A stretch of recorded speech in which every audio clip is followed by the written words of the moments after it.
Vous écoutez Europe 1, il est 11h30 et c'est donc l'heure du journal de la santé avec Isabelle Quenin. Et au sommaire aujourd'hui, une nouvelle alerte pilule minceur, la création d'un site qui peut vraiment faciliter la vie des allergiques et des intolérants.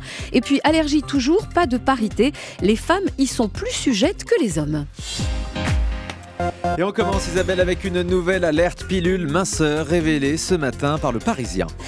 Alors même que les victimes du scandale Mediator n'ont pas encore fini d'être indemnisées, les autorités sanitaires s'inquiètent de l'utilisation détournée d'un produit censé avoir des effets miracles contre la prise de poids. En cause le baclofène, un traitement que l'on connaît contre l'alcoolisme, que les médecins prescrivent comme coupe-faim.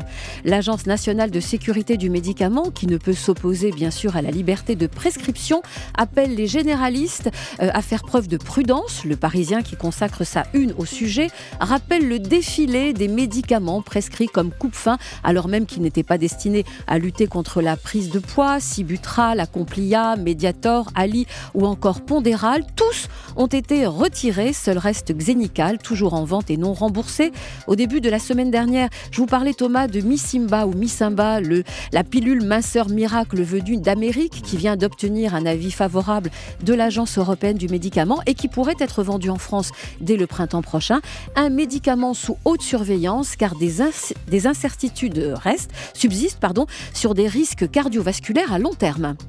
Entre les allergiques et les intolérants, pas facile de faire ses courses, de composer les menus de la famille. Et bien pour ça, un tout nouveau site peut vous sauver la mise. Alors 4% des Français sont allergiques, ça fait quasiment plus de 2,5 millions. Il y a encore plus d'intolérants. Pour composer son menu et tout simplement faire ses courses, c'est un vrai casse-tête. Les étiquettes sont impossibles à déchiffrer et certains termes génériques, huile végétale par exemple, ne dit pas de quelle huile il s'agit.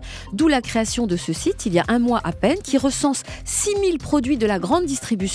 Leur composition est passée au crible. Plus de risques de réaction, rougeur ou gonflement. Le témoignage de Nawel, maman d'une petite Inès de 3 ans, allergique au lait de vache, au micro de Sarah Lou Lepers d'Europe 1. On se crée un profil avec l'allergie de l'enfant. Donc moi, Shainez est allergique au lait. Et ensuite, par exemple, on va aller dans les gâteaux, comme ma fille adore les gâteaux. Et du coup, ça me donne tous les gâteaux que ma fille peut manger. Des gâteaux auxquels je n'aurais pas pensé. Il y en a vraiment pas mal. Alors qu'on jonglait avec 2 sortes de gâteaux différents. Le site a été créé par 2 ingénieurs, papa de 2 petits allergiques. C'est un site gratuit et en un mois, déjà 15 000 inscrits. Je vous donne son nom, allergobox.com. Allergobox.com. On va rester dans les allergies. Pourquoi les femmes sont-elles plus victimes des allergies que les hommes ? Alors on savait depuis longtemps déjà que les femmes étaient plus sujettes aux allergies que les hommes, mais la cause de cette disparité n'avait jamais été clairement établie. Voilà qui pourrait changer avec la publication de cette étude américaine parue dans le journal Allergy and Clinical Immunology.